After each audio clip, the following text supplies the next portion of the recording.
Esto es Mesa de Barrio, un ping-pong de ideas, comentarios y análisis de los acontecimientos más importantes afectando a nuestra comunidad en los Estados Unidos y América Latina. Mesa de Barrio es una producción de ABC Latino Media Network, conectando e informando a la comunidad latina, porque los latinos ya no somos minoría.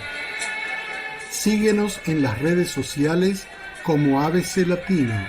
Escríbenos a info@abclatino.net y visita nuestra página de internet www.abclatino.net.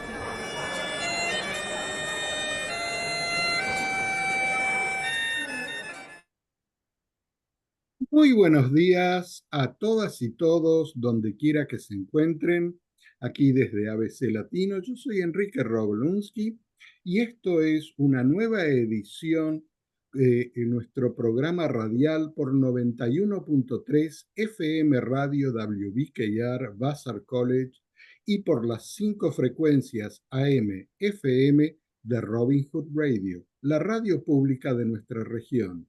Y también, por supuesto, por televisión y por nuestro canal de YouTube. Nuevamente le damos la bienvenida a nuestros invitados el día de hoy. Hoy es un programa de periodistas donde vamos a estar analizando algo que nos afecta a todos, aún a aquellos que creen que no les afecta, pero eso nos afecta a todos los que estamos vivos en el planeta. Vamos a presentar a nuestros huéspedes el día de hoy. Ya lo conocen a ustedes, un veterano aquí de nuestro programa, Pocho Salcedo. Bienvenido, Pocho. En nombre de todos los veteranos, un saludo. Gracias de estar con nosotros. También está con nosotros el periodista y de mucho tiempo, muchos años, una de las personas que hace más tiempo que conozco aquí en esta región del Valle del Río Hudson. Antonio Flores Lobos, que también tiene su programa radial todas las mañanas, El Mochilero por Radio Kingston. Muchas gracias, un placer estar aquí con ustedes, compartiendo con tremendos periodistas el tema de hoy sobre la democracia en Latinoamérica. Muy interesante, quédese por ahí.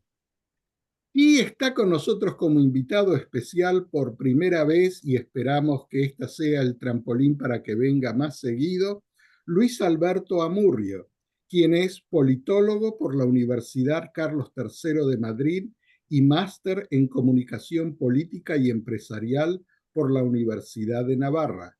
También es fundador de la revista Fisuras. Bienvenido al programa, Luis Alberto. ¿Cómo están? Muy buenos días. Aquí un saludo desde Bolivia en esta ocasión. Y bueno, les mando un fuerte abrazo y bueno, listo para compartir este fabuloso tema. Así es. Y antes de que comencemos, tengo que equilibrar acá todo porque estamos hablando de democracia, donde todo se tiene que equilibrar aparentemente. Eh, Pocho Salcedo, es también el director de su programa de televisión, El ADN de las Noticias. Presenté los programas de todos y a ti, Pocho, no te presenté porque ya eres una cara muy habitual acá con nosotros, pero tengo que hacer honor a tu programa de televisión, El ADN de las Noticias, que también es muy, muy bueno, por cierto. Muchísimas gracias, muy amable. Y sí, aquí Antonio ya nos adelantó un poco. El tema de hoy es democracia y política.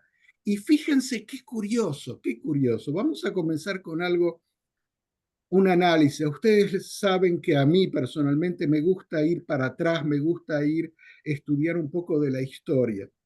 En el siglo pasado, mediados del siglo pasado, en plena guerra, Segunda Guerra Mundial, fue Winston Churchill quien tomó conceptos que ya se habían dicho antes al enunciar frente a la Cámara de los Commons, el Congreso de Inglaterra, ¿verdad? Esta frase que decía: la democracia es la peor forma de gobierno, excepto por todas las otras que se han intentado. Y fíjense qué curioso, en un mundo moderno, siglo XXI, donde estamos acostumbrados a cambiar continuamente, donde estamos bombardeados por influencers, por noticias de todo tipo, donde cualquier cosa, como digo yo, todo se puede justificar de una forma o de otra.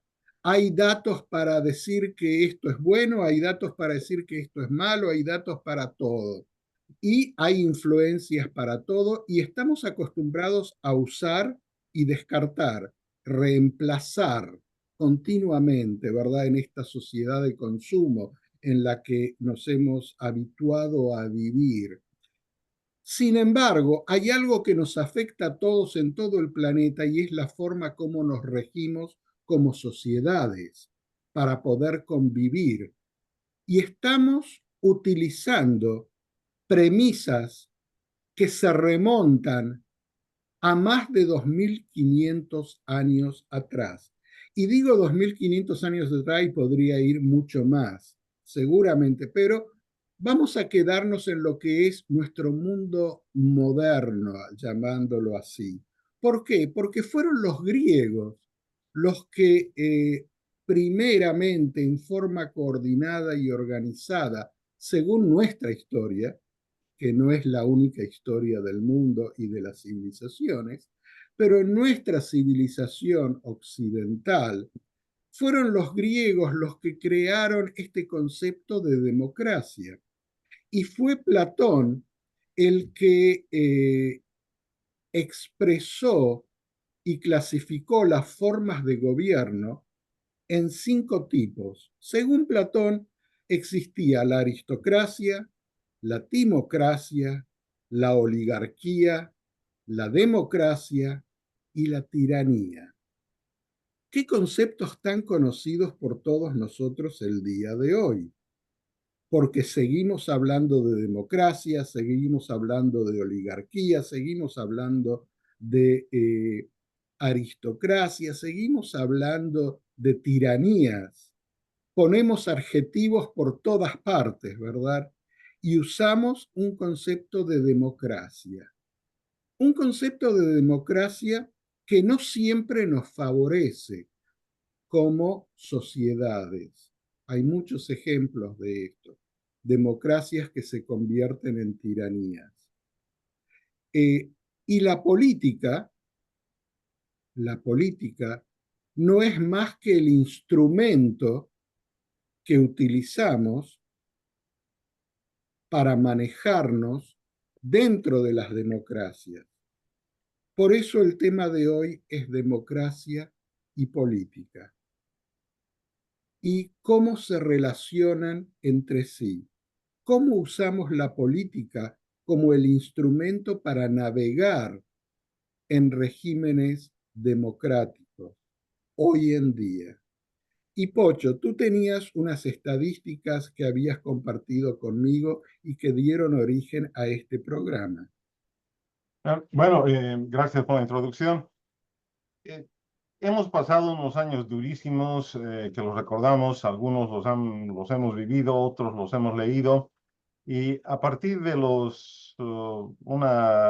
tiempo muy duro para Latinoamérica en general, en los años 70, 80, donde habían unas dictaduras muy severas a lo largo de todo el continente. En los principios de los 80, por ahí, Latinoamérica entra a un proceso regional de democratización que lo vivimos de una u otra manera por los últimos 40 años. A mí me llamó la atención una encuesta del año pasado de la publicación Latino Barómetro, que hizo una encuesta a 18 países, en 18 países de América Latina, cubriendo estadísticamente a más de 600 millones de habitantes, y se establece algo que me sorprendió, que solamente el 48% de los latinoamericanos apoyan un sistema democrático y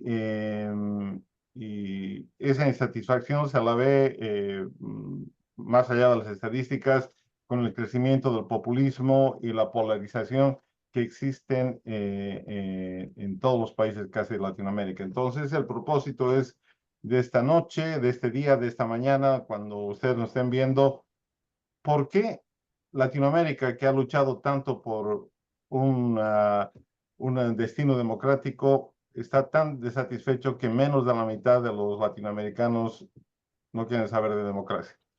Y bueno, para comenzar este diálogo, le vamos a pedir a Luis Alberto que nos dé su mirada sobre, desde ese punto técnico, o académico y de periodista, que nos digas cómo te llega, cómo te cae esta estadística. Bueno, esta estadística en realidad es parte, ¿no? de un conjunto de evaluaciones que se ha estado realizando a lo largo de estos años, no solo en Latinoamérica, sino en gran parte del mundo. Y lo que se ha detectado es que existe una ola de retroceso democrático. Ya no es una ola de consolidación de democracia, sino una ola de retroceso democrático. Y que el 48% de la población apoye la democracia, quiere decir en realidad que hay unos ciertos factores, ya sean económicos, sociales o políticos, que hacen que la gente se encuentre no conforme con la democracia y que creen que posiblemente existan otros medios que puedan ser mejores que la democracia. Entonces, básicamente estamos viendo en Latinoamérica, como en parte del mundo, que hay un retroceso de la democracia. Y más adelante voy a profundizar un poquito esto, pero la cuestión más importante es ver que la población no está creyendo en la democracia como un instrumento de solución a sus problemas. Mm. Fíjate qué curioso, Antonio. Estaba leyendo justamente ayer que en Latinoamérica hoy en día estaban haciendo estudios de quiénes son considerados como hombres fuertes, gobernantes fuertes en Latinoamérica. Y me llamó poderosamente la atención porque las dos figuras más mencionadas en este estudio reciente eran Lula en Brasil y Milei en Argentina. Y no puede existir dos figuras más opuestas en el mundo de la política o de la democracia que Lula en Brasil y Milei en Argentina. Son la antítesis de valores, de conceptos, de visiones, de gobierno, de todo. Sí, yo pienso que ese es un término que por ahí algún periodista recicló de los tiempos cuando se usaba estos términos para llamar a gente como el expresidente o dictador, como quieran llamarse, de Panamá, el señor, ahora no recuerdo su nombre, o sea, usaban este término para estos militares fuertes, caudillos que solían aparecer en Latinoamérica. Entonces, sí, o sea, es mucha diferencia entre Milei y Lula, y resaltan, me imagino, para el periodista o quien haya usado este término nuevamente, este darles ese nombre de hombres fuertes porque son populistas, son personas reconocidas a nivel de Latinoamérica por una u otra razón. Entonces, creo yo que está siendo un poco mal usado el término en estos tiempos. Y Luis Alberto, tú escribiste sobre este tema. Tienes artículos publicados en tu revista Fisuras, pero también en otras publicaciones. Eh, ¿Crees que la política nos está fallando en este siglo XXI? Que la gente, o es que la política como instrumento, hemos perdido las instrucciones de cómo utilizarla para nuestro beneficio y dejamos que otros se hagan cargo de lo que tendríamos que hacernos cargo nosotros? Es una pregunta muy interesante y a la vez muy compleja, porque en realidad nuestras sociedades ya no son como lo era Grecia o las repúblicas griegas, ¿no? Cuando Platón establecía que la democracia era para, bueno, que había unos diferentes tipos de gobiernos, pero la democracia en sí ha sido pensado para un grupo de personas reducido, ¿no? Y ahora tenemos grandes ciudades, grandes países con millones y millones de habitantes, y eso en realidad quiere decir miles de problemas, ¿no?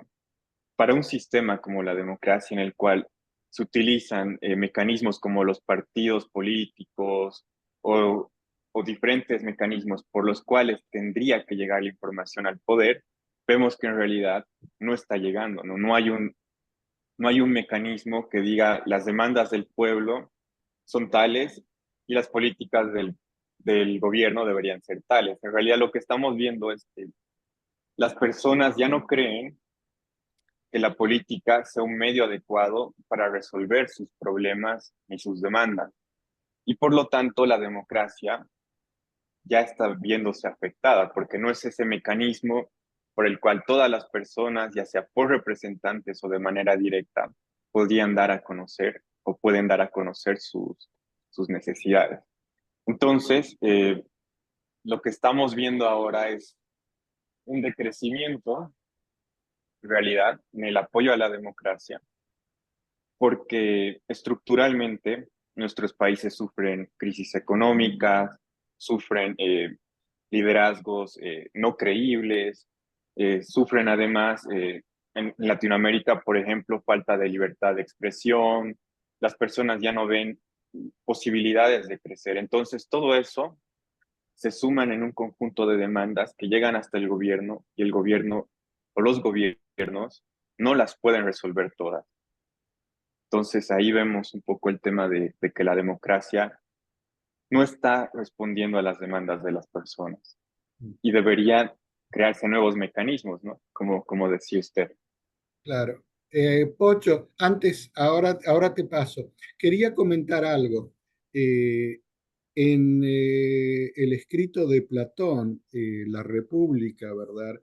Él habla que la esencia de lo que llamamos democracia 2500 años atrás, como hoy en día, es el bien común.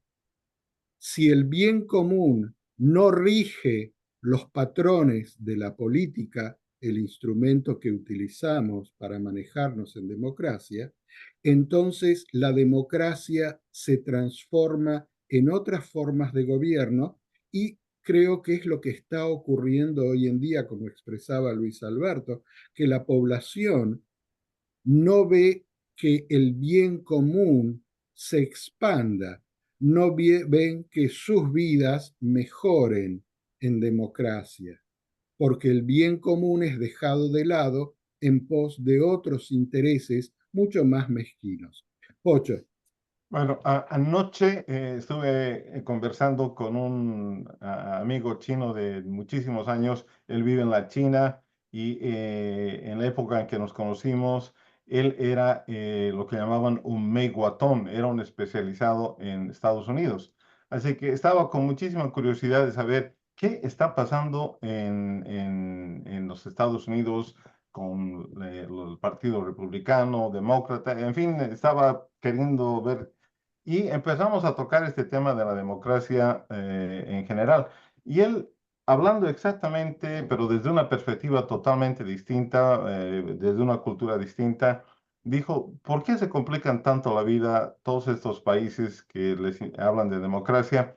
Lo que necesita un pueblo es que atiendan sus necesidades, lo que decía Luis, que les resuelvan, y para eso, dice, se necesita un gobierno fuerte. Y decía, en China somos 1.300 millones de personas con 1.300 millones de ideas por lo menos diferentes. Si tuviéramos que hacer una consulta, si tuviéramos que hablar a regiones, etcétera, nunca llegaríamos a un acuerdo. Por eso hemos decidido tener un solo partido que decide es lo que vamos a hacer y se hace, ¿no? No hay discusión y nuestro estándar de vida ha mejorado notablemente en los últimos 30 o 40 años, que ha sido un desarrollo explosivo. Entonces, él veía el modelo democrático del que estamos hablando ahora más bien como un obstáculo a responder a los deseos del pueblo en general. Bueno, eso me pareció interesantísimo. Paso la pelota con cabeza a Antonio, a ver qué nos dice. Sí, bueno, tres de nosotros crecimos en los tiempos en que casi toda Latinoamérica estaba bajo dictaduras militares y de cierta manera pensábamos que la democracia nos iba a resolver los problemas. Y realmente la democracia vino, miramos que los niveles de pobreza, si se levantaron, fue escasamente, entonces creció la violencia a escalas que nunca antes habíamos visto. En pocas palabras, la democracia no trajo los beneficios que esperábamos como una sociedad. Y lo que pasó, mi forma de pensar es de que, o sea, así como las colonias africanas o latinoamericanas, bueno, del Caribe y Asia que esperaban su independencia, pero obtienen su independencia y siguen atados de cierta manera al sistema colonial que los dominaba. Entonces, en Latinoamérica sucedió lo mismo. Si tenemos la democracia, pero nuestras economías, lo que puede traer progreso al país está dependiendo de lo que viene de afuera, pues no se va a liberar la pobreza, no se va a crear esas, esas cosas buenas que puede traer la democracia. Ahora, la democracia en sí, o sea, el paladín de la democracia, que son los mismos Estados Unidos, es un lugar en donde, o sea, sí se habla de democracia. Y para mí, al final de cuentas, termino entendiendo que la democracia en Latinoamérica es cuando se transfiere el poder, de forma pacífica, que no entra otro dictador a tumbar a otro.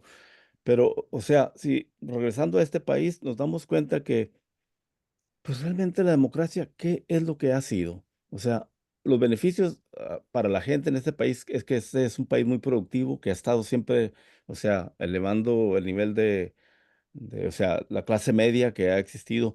Pero realmente, cuando tenemos una democracia en donde realmente no se cuenta voto por voto, sino se cuenta el colegio electoral, en donde al final de cuentas unos cuantos deciden quién va a elegir a quién. O sea, todos nos emocionamos aquí en Estados Unidos de que en este caso Trump y Kamala y que vamos a votar, pero realmente, ¿quiénes son los que van a decidir al final de cuentas?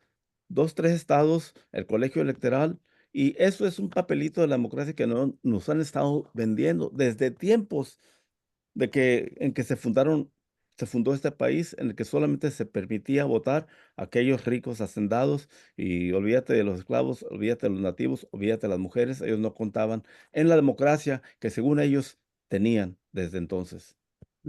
Estamos transitando o estamos viajando en un tren que se descarriló y que todavía no nos damos cuenta que se descarriló y se salió de las vías y estamos yendo a los tumbos.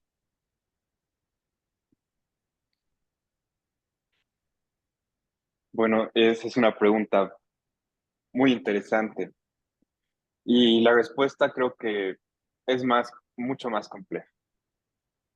Primero, las estadísticas del Latinobarómetro respecto a Latinoamérica dicen que el 69% de las personas tienen una insatisfacción, ¿no? con cómo funciona la democracia, respecto a las políticas públicas y respecto a los liderazgos.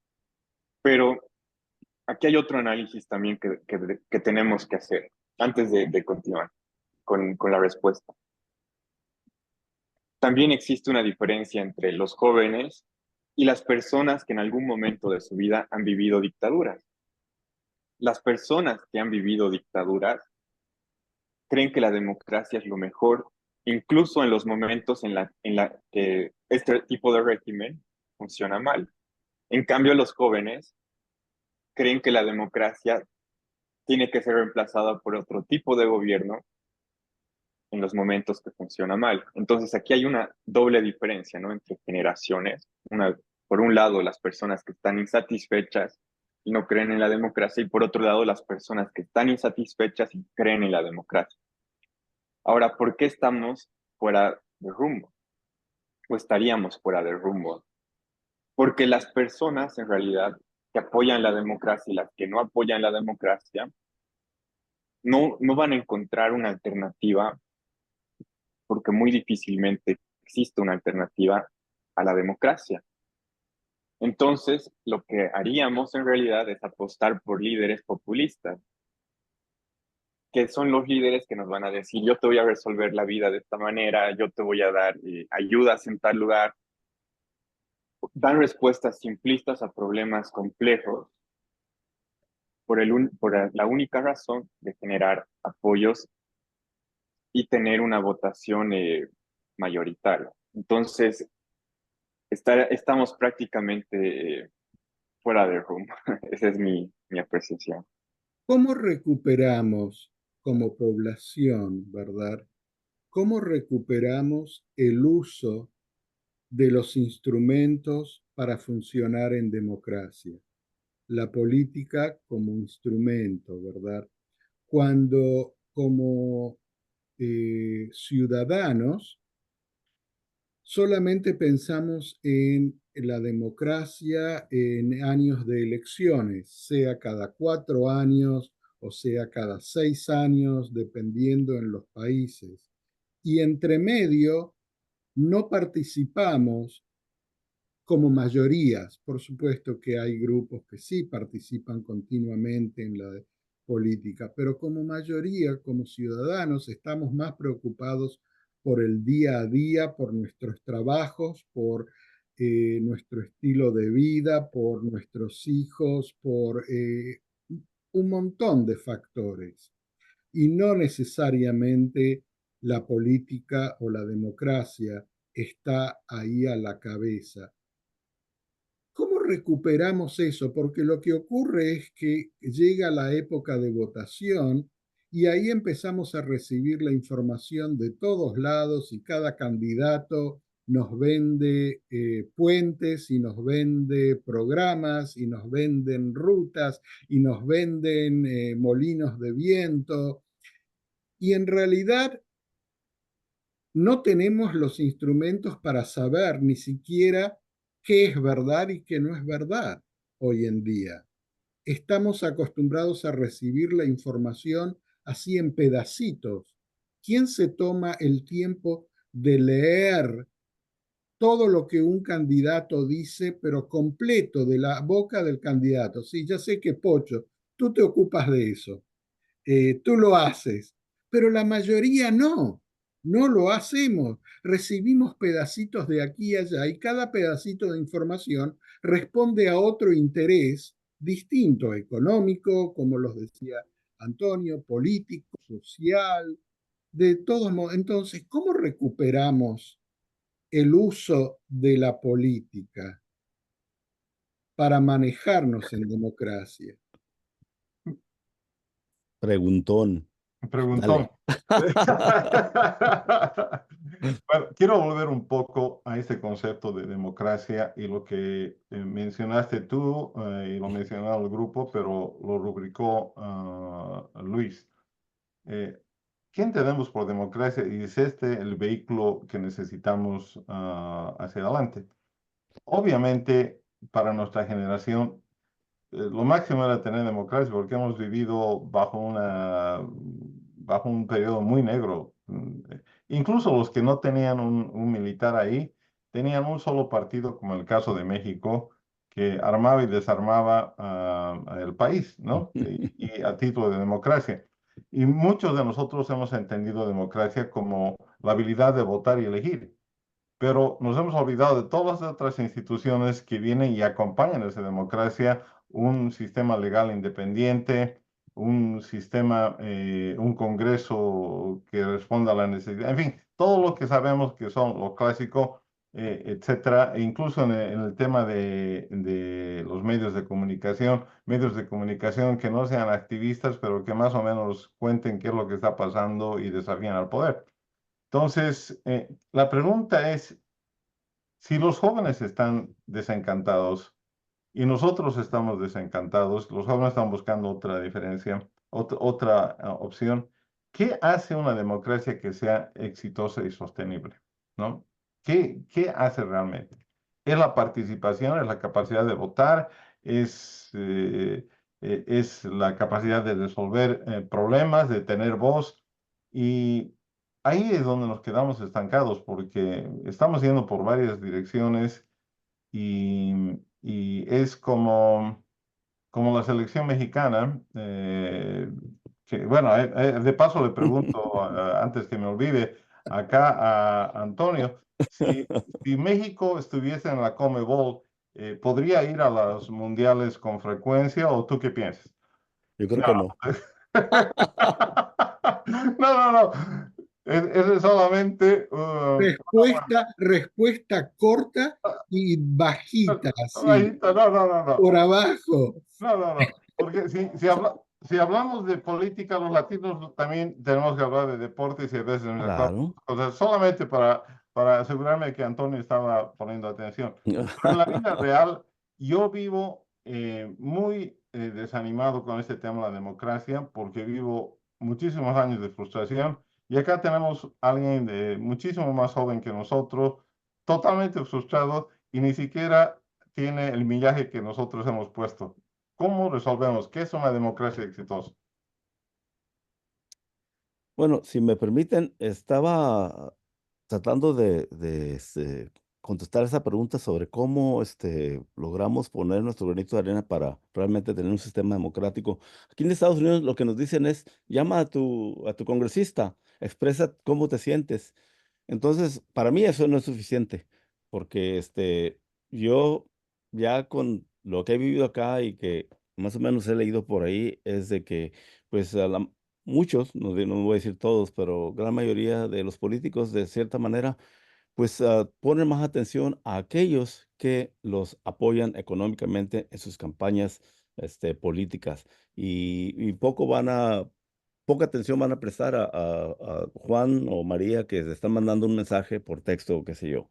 Ahora, acá, o sea, las elecciones se han convertido en un negocio. Ustedes se dieron cuenta que el siguiente día de que Kamala Harris salió como candidata casi virtual para el Partido Demócrata, pues oh, recaudó como 80 millones de dólares, etcétera, etcétera. O sea, aquí las elecciones, como ustedes, me imagino, saben, pues ese es un gran negocio. O sea, son campañas, multimillonarias para poder llegar a cualquier puesto a nivel federal. Y por lo tanto, estas personas que son parte del sistema democrático, pues según oigo yo, sobre todo estos congresistas que van a estar ahí elegidos por 2 años, que al siguiente día, cuando lleguen a Washington, empiezan a hacer llamadas para ver quién los va a apoyar en la siguiente campaña.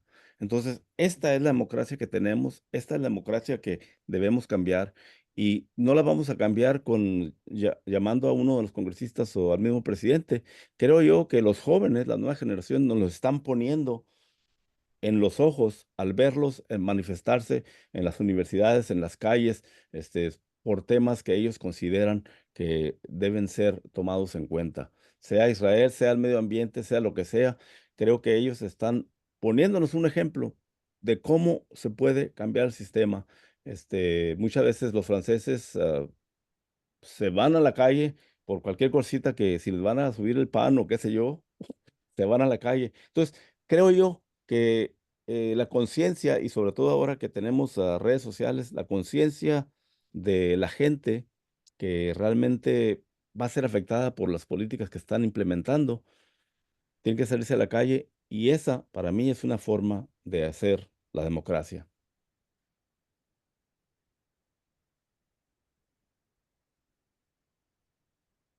Silencio largo. A ver, Esto es interesante. pues, se mandó Luis una también tan Alberto, tremenda que nos hizo quemar los fusibles. Luis Alberto, ¿cuál es el rol de la juventud en todo esto? ¿Y, Bueno, y puede la juventud tener un rol eh, tan importante como dice Antonio, o la juventud sale a la calle y luego es ignorada por los políticos? bueno, quisiera retrotraerme un poquito a lo que venía diciendo Pocho, ¿no? Con su amigo chino, que le decía, hay que apostar por un gobierno, por un gobierno fuerte, un partido único, un tipo de Estado que te resuelva las cosas, que te provea políticas públicas efectivas, etcétera, ¿no?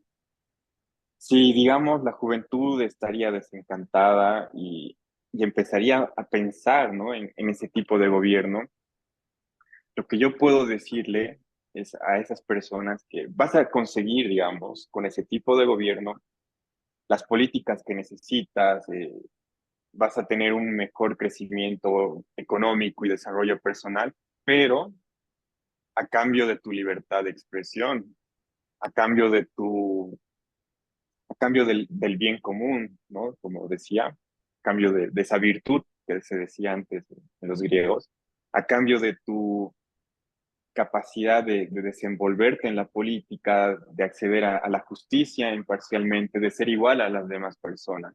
Entonces, si la gente apuesta el pueblo apuesta por un tipo de gobierno fuerte, en realidad estaría perdiendo otras facultades que son muy importantes. Ahora, los jóvenes que están desencantados, que están tratando de encontrar una respuesta, eh, en realidad, al exigirle más a los políticos, lo que hacemos es pedirles cosas concretas, ¿no? Y esas cosas concretas muchas veces terminan haciendo que hay un círculo vicioso, que el pez se termine comiendo la cola. ¿Por qué? Porque los políticos generalmente atienden a las demandas que son más fuertes y velan por el corto plazo. Yo creo que la respuesta también está en que los políticos, porque como líderes tienen esa capacidad de dar algún tipo de dirección, apuesten más por la negociación, la conciliación con el opuesto y apuesten más por decirle a la gente que no van a poder conseguir todo lo que piden, pero sí van a poder asegurarles la libertad, el desarrollo personal, eh, todo tipo de políticas más abstractas, pero más importantes, ¿no? Para el futuro de un país. Mm. Quiere decir que de última instancia, si yo escucho correctamente lo que cada uno de ustedes está diciendo, de última instancia, todo se basa en que los gobernantes tengan un sentido de bien común y tengan un sentido de que tienen que promover el bien común, ¿verdad? Y qué curioso, porque 2500 años atrás, Platón hablaba justamente de eso.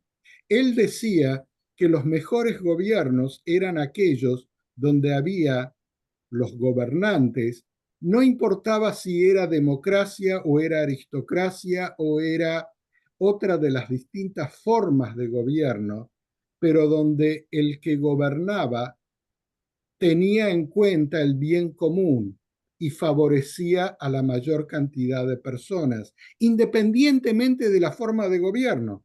Entonces eso nos vuelve a nosotros lo que tenemos dentro nuestro. Somos personas de bien, como se solía decir mucho tiempo atrás, somos personas de valores, somos personas que amamos al prójimo, somos personas que pensamos en el bien común y no en nosotros mismos primero. Y eso se ha perdido realmente, me parece a mí. Y en cuanto a los jóvenes, mi duda tan grande, y la vengo trayendo por mucho tiempo, es ¿cómo se hace para transmitir nosotros, nuestra generación, transmitirle a los jóvenes una experiencia que ellos todavía no han vivido? ¿Se puede hacer eso? Porque yo veo que cada generación redescubre la rueda. No es como la ciencia va avanzando basado en los descubrimientos de los que vinieron antes, Pero en materia de política no ocurre eso, es como que cada generación tiene que experimentar por sí misma todos los errores, todos los aciertos, todas las dudas, y volvemos a repetir situaciones. Lo abro a cualquiera de ustedes. Pues sabes de que últimamente aquí en la política de Estados Unidos, no sé, en otros países, los jóvenes, algunos jóvenes, ah, no necesariamente se han ido a las calles, pero han empezado a postularse para ser candidatos políticos y algunos de ellos han ganado. Claramente está el caso de Ocasio Cortés aquí. Mismo en el estado de Nueva York tenemos, aquí en Kingston, Nueva York, tenemos otra representante que, por ejemplo, es joven, piensa diferente a lo que es la maquinaria del Partido Demócrata, por decir algo, y que es asambleísta en la Asamblea del Estado. Y yo creo que a nivel nacional, poco a poquito, algunos jóvenes se han dado cuenta de que se puede entrar por ese lado con la intención de cambiar un sistema para atraer a políticos que, como tú mencionabas, Rob, tengan el interés de la gente en mente y que no sean los tradicionales políticos corruptos que, pues, viven o más que todo laboran para las corporaciones o los individuos que ayudan a meterlos en la posición. Bueno, qué interesante. Y creo que los jóvenes, y bueno, por lo menos la apreciación desde afuera, es que tienen un instrumento muy importante que son la comunicación, las redes sociales, etcétera. Y esas plataformas también se pueden convertir en vehículos de influencia, de presión muy importantes, porque tienen la capacidad de traspasar a los medios establecidos de comunicación, tienen capacidad de traspasar la propaganda de los partidos y creo que y los jóvenes son especialistas en utilizar esos instrumentos. No sé si por ahí va algo de la respuesta. Luis, ¿tú qué opinas? Yo creo que los medios de comunicación, como los partidos políticos, los líderes, son fundamentales para transmitir a los jóvenes esos valores trascendentales de la democracia.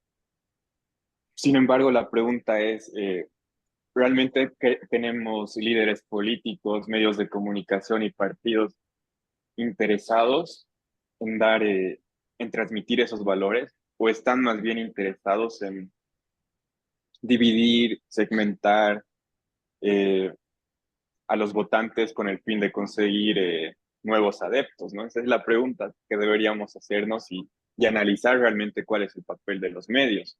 Si tienen esa visión de que los gobernantes en realidad gobiernen para todos o solo para un grupo, ¿no? Entonces, yo creo que sí hay un rol fundamental, pero tendríamos que preguntarnos si tienen el objetivo o el interés de hacerlo.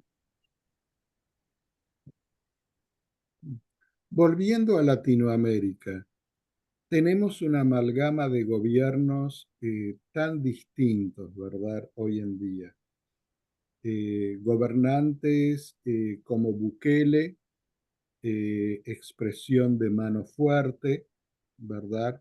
En un país pequeño, pequeño en términos de habitantes. Tenemos gobernantes con visiones mucho más socialistas, como Brasil, un país muy grande en términos de habitantes. Tenemos gobiernos sorpresivamente, después de muchos años de llamados de izquierda, ¿verdad? Como el de Petro en Colombia, como el de Boric en Chile. Tenemos gobiernos anticasta o que se promocionaban como anticasta política, como en Argentina con Milei, y que están desmantelando el gobierno, donde la idea es dejar de que existan gobiernos fuertes. Cosas tan diversas dentro de la misma ensaladera. ¿Por dónde pasa todo esto? Porque ¿cuál es la salida y hay alguna opción de salida de todo esto o simplemente vamos a seguir con más caos y más revueltos como en una ensalada donde damos vuelta a todo y todo se va mezclando así, pero cada cosa, el tomate es tomate, la lechuga es lechuga, la cebolla es cebolla? Eh, ¿Hacia dónde vamos? Sin tener la bola de cristal, pero sí se puede ver una progresión aquí. ¿Hacia dónde es que estamos marchando?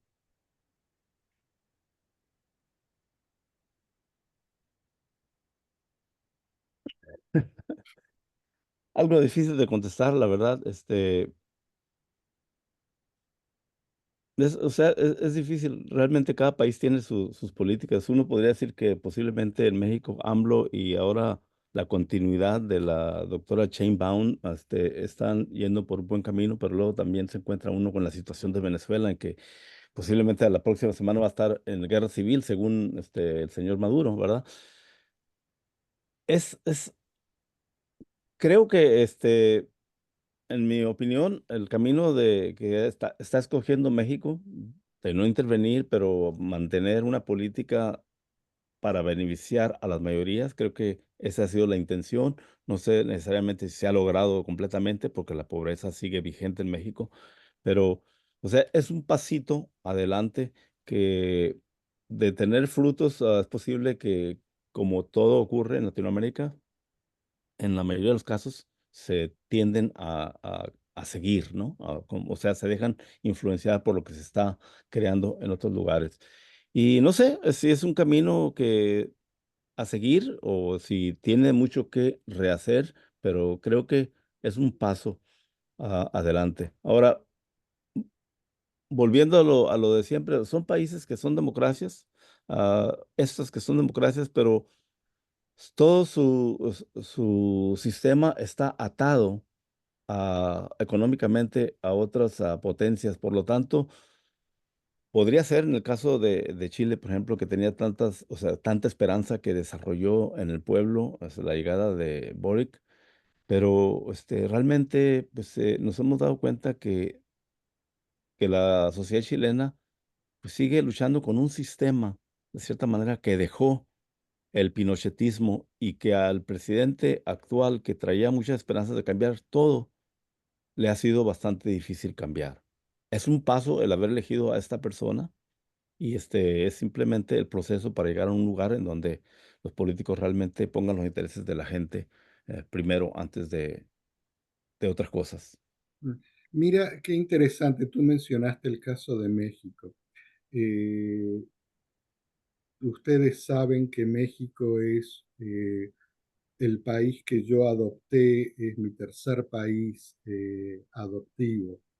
Y estuve en México cuando AMLO fue elegido presidente para esas elecciones y he vuelto a estar en México ahora, cuando Claudia Sheinbaum del mismo partido ha sido elegida. Y la diferencia que yo me encontré conversando con la gente, la población, fue muy interesante porque aquellos que en la elección de AMLO estaban recelosos de él, de lo que podía llegar a hacer, y tenían miedo, en estas últimas elecciones me decían, hizo mucho por nosotros. Por supuesto que vamos a estar con Claudia. Me lo decían antes de las elecciones, porque hay que responderle, porque AMLO hizo mucho por nosotros. Y no me lo dijo una persona, me lo dijeron muchas personas de distintos estratos sociales, es decir, gente intelectual, es decir, obreros, profesores universitarios, mujeres, de todos niveles, estratos. Yo encontraba que había una tendencia común y vuelvo a lo que hablábamos antes, el bien común. Y aparentemente lo que AMLO hizo fue prestarle atención con aciertos, desaciertos, pero prestó atención al bien común y la población le respondió ratificando la elección de Claudia Sheinbaum. Quizá la única premisa de las elecciones es que cada 4 o 6 años, si nos equivocamos, podemos tratar de revertir el rumbo, aunque los daños se hacen cada vez más grandes y nunca se puede remontar el daño hecho. Siempre es más fácil destruir que construir.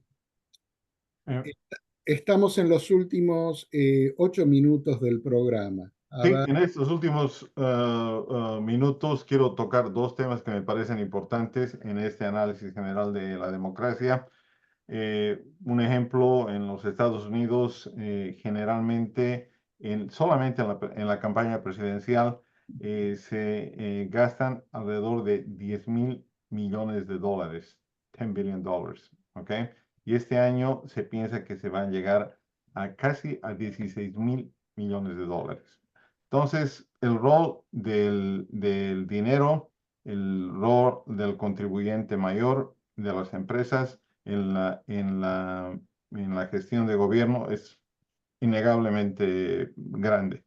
Y la otra parte que me parece que nos afecta como democracia y es parte de todo el problema es esto que está en la fibra misma, no solamente de Latinoamérica, pero conocemos bien a Latinoamérica, el tema de la corrupción. No, la corrupción la hay en todas partes. Recientemente, la semana pasada, el senador por Nueva Jersey, Rob Meléndez, Menéndez. eh, condenado o encontrado culpable de corrupción, tenía dinero hasta en los calzados, tuvieron que venir, FBI tuvo que traer máquinas para contar dinero, porque había muchísimo dinero en efectivo, en bolsillos, había barras de oro, había un Mercedes-Benz que nadie sabía explicar cómo había llegado a su... Bueno, en fin, entonces el dinero, la corrupción, además del deseo del poder casi sin restricciones, son también contribuyentes al estado, a la situación lamentable en que nos encontramos en Latinoamérica y en este país, tal vez. Nada más, tenemos 6 minutos. Luis Alberto. Bueno, a modo de dar mi conclusión, yo creo que hay algo fundamental aquí, es que los líderes políticos, en cuanto busquen dar una solución o apuesten por el bien común, vamos a ver que esa apuesta por el bien común se va a traducir en un mayor apoyo a la democracia. Y eso es lo que ha pasado con el ejemplo de México, con lo mismo que pasa con El Salvador. Un líder fuerte que, a pesar de haber estar corriendo por un segundo mandato, al estar corriendo por un segundo mandato, no ha seguido la legalidad de su país. Lo que se ha reflejado en las encuestas es que, por haber ayudado a ese bien común, el apoyo a la democracia ha mejorado. Ahora, la segunda conclusión que quisiera dejar es que los líderes políticos, las personas comunes, y al igual que ustedes como medios de comunicación, debemos apostar por difundir ese apoyo a la democracia y no tanto por atomizar al votante en cuanto a partidos políticos, porque ese es el gran error que cometemos muchas veces, el decir tal político hace bien. No, tenemos que decir en realidad que buscamos apoyar a la democracia a pesar de sus defectos, ya que es la única alternativa viable, factible, para que las personas aún conserven su libertad, aún conserven su desarrollo personal, la libertad de expresión, la igualdad, etc. Esa es mi conclusión y bueno, muchas gracias por haberme invitado a este programa y espero estar presente en otra Antonio, ocasión. Bueno, Antonio. los griegos tenían buenos pensamientos al desarrollar este estilo llamado democracia, el gobierno del pueblo, por el pueblo, para el pueblo. Y así como la Biblia Así que cada quien agarra lo que le conviene. Eso ha sido lo que ha ocurrido con la democracia, de que lo siguen llamando democracia, pero agarran su propio estilo y lo desarrollan para beneficiarse a muchos. Ahora, el concepto es bueno y creo yo que las próximas generaciones, porque les estamos heredando un mundo que realmente en el que no hay cabida para todos, o sea, a un nivel de clase media, ellos creo yo que van a encontrar una fórmula, llámese democracia, llámese como sea, de manera que la riqueza sea distribuida mejor entre ellos, de manera que haya una clase pues media y no haya esa división de clases como lo hemos estado presenciando en nuestros países allá en Latinoamérica y aquí. Entonces, yo tengo mucha esperanza porque a ellos no les queda otra con lo que les estamos dejando, más que, no sé si revolucionar, si se puede usar esa palabra, los sistemas de gobierno que hemos estado empleando por siglos y que ya están, creo yo, de cierta manera caducos. Se necesitan su manita de gato, como dicen por ahí. Mm. Y yo quiero volver al tema del bien común. Y para las generaciones nuevas, para los jóvenes, escucha, a alguien que no le gusta dar consejos. A mí nunca me gustó dar consejos. Y termino este programa dando un consejo. Pero yo creo que los jóvenes de hoy en día sí están interesados en otros temas más allá de lo que es la política, los temas del medio ambiente, los temas de igualdad, los temas de libertad.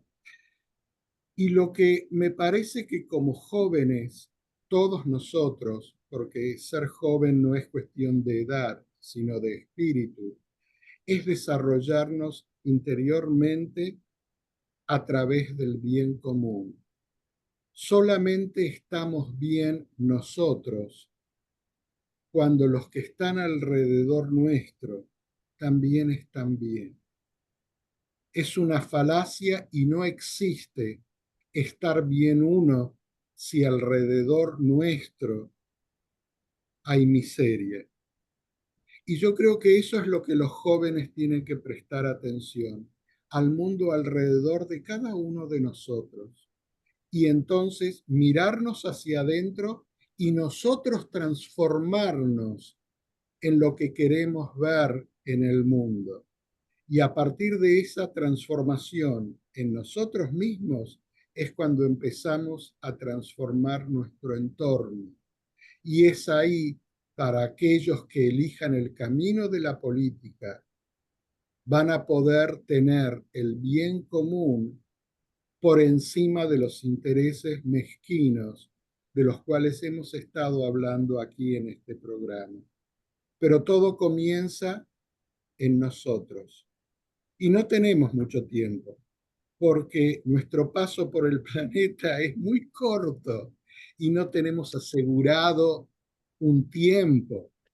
Entonces, cuanto antes nos reconozcamos como que los cambios comienzan con nosotros, ahí es donde me parece vamos a poder empezar a ser mucho más efectivos y producir ese bien común que en realidad termina siendo nuestro propio bien, porque cuando los que están alrededor nuestro están bien, nosotros también estamos bien.